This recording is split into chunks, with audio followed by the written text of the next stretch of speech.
Hello my friends, this is David Remez, your Israel tour guide in Jerusalem. Today we are at the first train station in Jerusalem. This is the end of the line for the first rail that led from Jaffa to Jerusalem.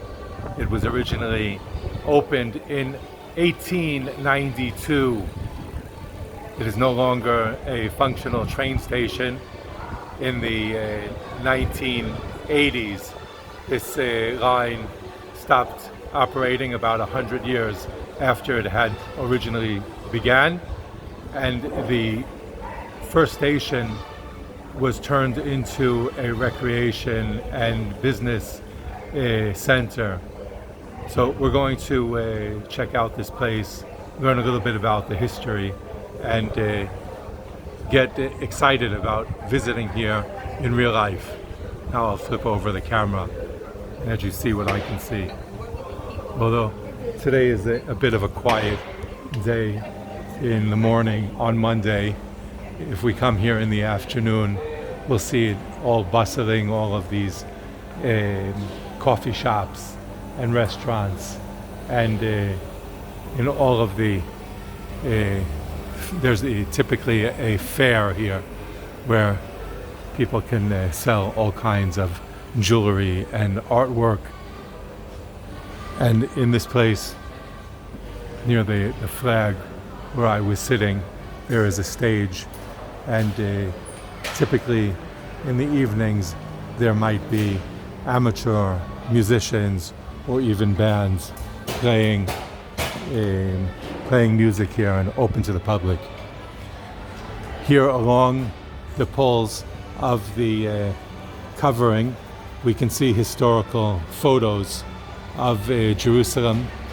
Here we see the inside the Jaffa gate in the old city of Jerusalem, at the Tower of David, and here we're seeing a photo of the first locomotive arriving in Jerusalem, 1892. This was the last major public building that was built during the Ottoman period. The Ottomans controlled Jerusalem from 1517 until 1917. And here we can see the Ottoman soldiers in formation at the historical train station.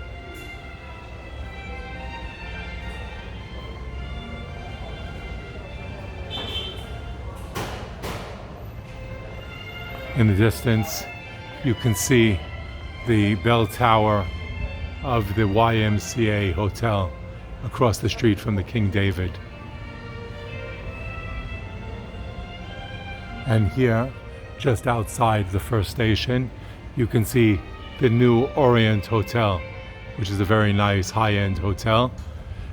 The first station is very close to the German colony, which is a very nice neighborhood. And this hotel behind us was built over some historical buildings from the Templar period in Jerusalem. Now we're going to head outside, see the entrance of the first station, see the building from the outside, and see some more of the sights here around the first station. Here on the hill, you can see the Scottish church, the Church of St. Andrew.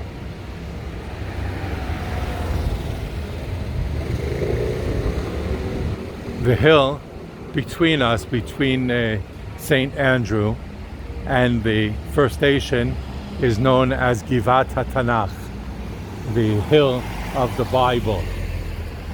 Why it is called the Hill of the Bible, I'm not sure if we have the correct explanation. There are different theories regarding that. Now, do you see this covered car? It's actually a sculpture. I don't know if there is a car inside. There might be, but this is not really fabric. It's a fiberglass hard cover in the shape of a covered car. What does it mean? I have yet to know. If you have an answer for that, you can tell me. And do you see the blue sign over here? It says to the bridge. The bridge is the newest major attraction in Jerusalem. It is the longest suspension bridge in Israel, going over the Givat Henom Valley. We are now on the southern side of the valley, and the valley separates this area that is known as Ketef Henom and the old city of Jerusalem. Now here I've spun around and you can see the historical building of the first station.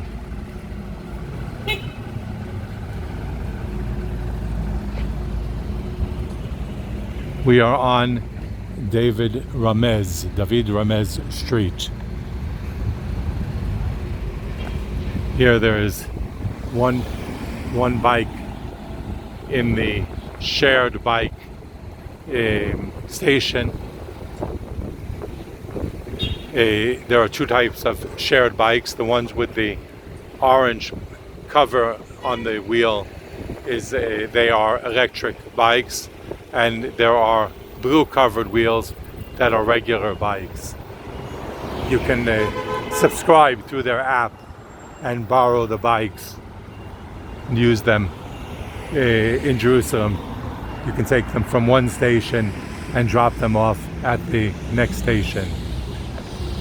By the way, looking at the building of the first station, on the top you can see it says Jerusalem in English and in Arabic, and underneath in Hebrew. And here you can see the blue sign on the wall. Often those blue signs, there's another one over there telling the history of the buildings. Often at different locations in different cities throughout Israel, you might see a blue sign with like a crown shape on the top, and typically it will have a little text in Hebrew and English, sometimes in other languages, telling about the history of this station.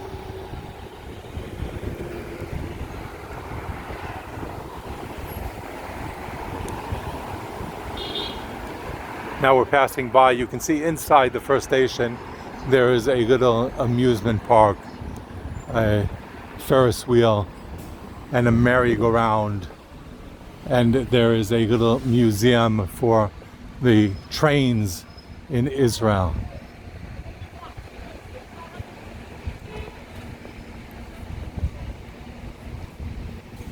We are now headed to the north, and we will pass by some of the other interesting sites that are close by the first station.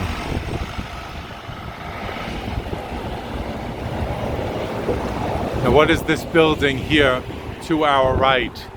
Do you see this? It seems to be, it looks like an ancient type of fortress. Do you see the small barred windows? This type of barred windows indicates that it is very old. This building is actually called the Khan. Today, the building is used as a theater. It is the Khan Theater. But a Khan originally was an inn. It was a place where merchants could stay overnight with their convoys. You see the arch here is the entrance, the ancient entrance to the Khan. Merchants would actually enter with their convoy of the mules or even camels. They would keep their animals on the lower floor, and they would be able to stay on the upper floor. And it was made as a fortress.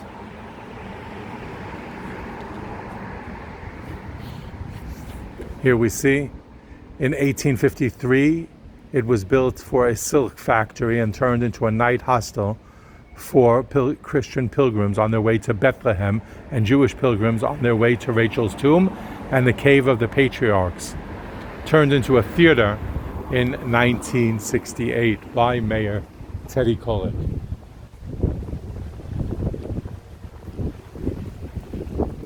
Now, this blue sign, similar to the one that we saw earlier, the one earlier told us that this is the direction to the bridge. It is also the direction to the farm in the Gai, the farm in the valley.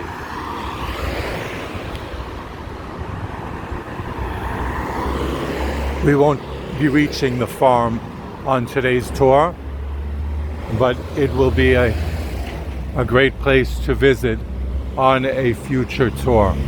So stay tuned for that. Ahead of us we can see Montefiore's windmill. Do you see it? The windmill at Mishkanot Shananim was the very first industry in Jerusalem. It was funded by a Jewish philanthropist whose name was Moses Montefiore, and his wife Judith, who came to Jerusalem 5 and 7 times. 5 they came together, and 2 more times Montefiore came to Jerusalem in his old age after his wife passed away. He established this windmill to be a source of income, work for the Jewish community in Jerusalem, who was very poor at that time. Here you can see the sign for the St. Andrew's Church, the Church of Scotland. And here the Ketef Henom is an archaeological garden hidden between the Church of St. Andrew and the Menachem Begin Heritage Center, which is just below us. In between, there is an archaeological park called Ketef Henom. We'll walk over and take a look. Although from here, it seems that the gate is closed. We'll take a look. If it's closed, we'll come back on another video tour. Ketef Henom is a very interesting place. You see the cave path.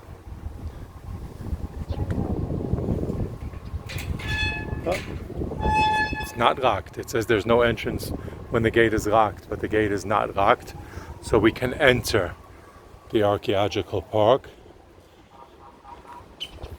There are tombs here. Well, burial caves.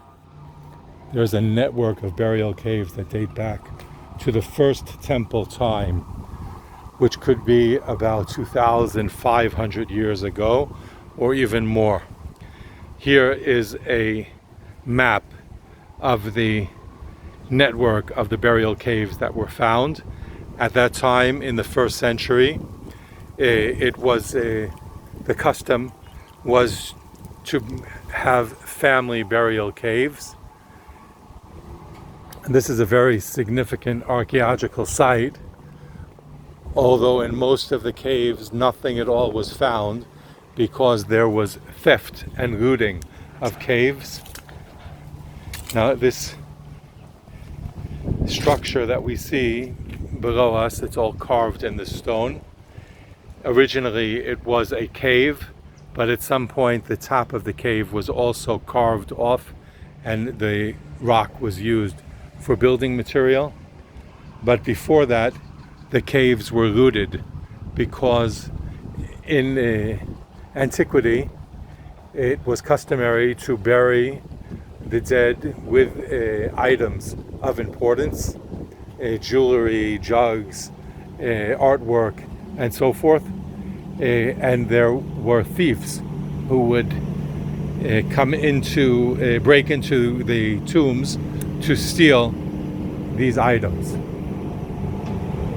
I'll try to briefly describe how the burial worked, but again, imagine that that there was a roof here, the stone all covered this, and there was a small opening at this side, and then the buriers, the family, would bring their dead loved one and place him on one of the shelves, and then they would close the entrance to the cave and come back about a year later, and after the flesh had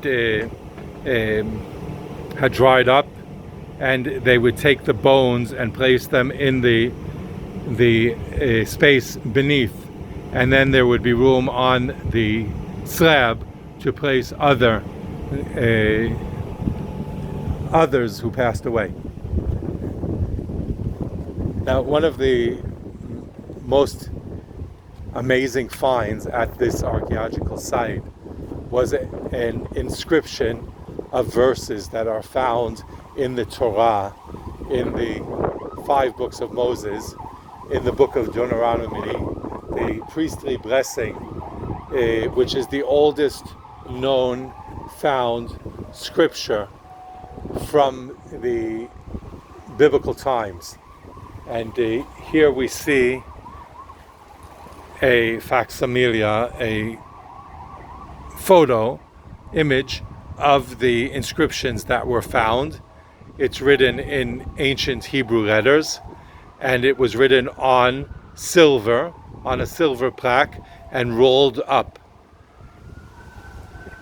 Through some very fascinating modern technology, the scholars succeeded in unrolling this scroll and deciphering what is written on it.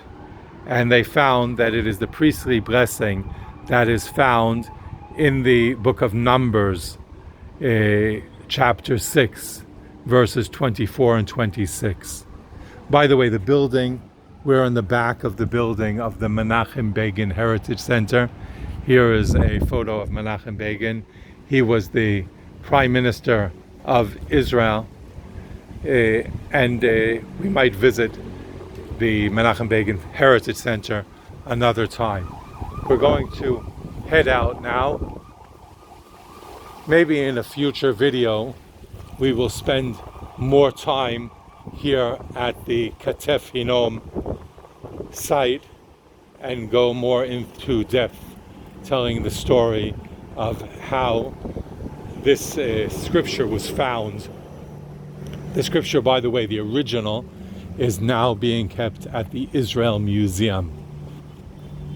Hopefully we'll be able to visit the Israel Museum as well.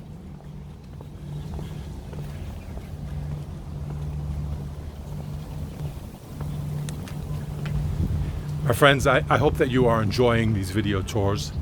I look forward to hearing your feedback. Please write comments in the comment section. Please feel free to ask questions, and I would appreciate it if you subscribe, thumbs up, and share the videos with your friends. I will try best I can to upload videos more often. Flip over again. I don't mean this video to be more than 20 minutes, so we're coming to the very end, but I will give you a peek of the walls of the old city of Jerusalem. Do you see the walls, the Ottoman walls of the city of Jerusalem? And here right across from us is Mount Zion, which in our tradition is considered to be the burial place of King David. And right in front of us we can see the bell tower of the Dormition Abbey, which is a Catholic monastery. Here we can see the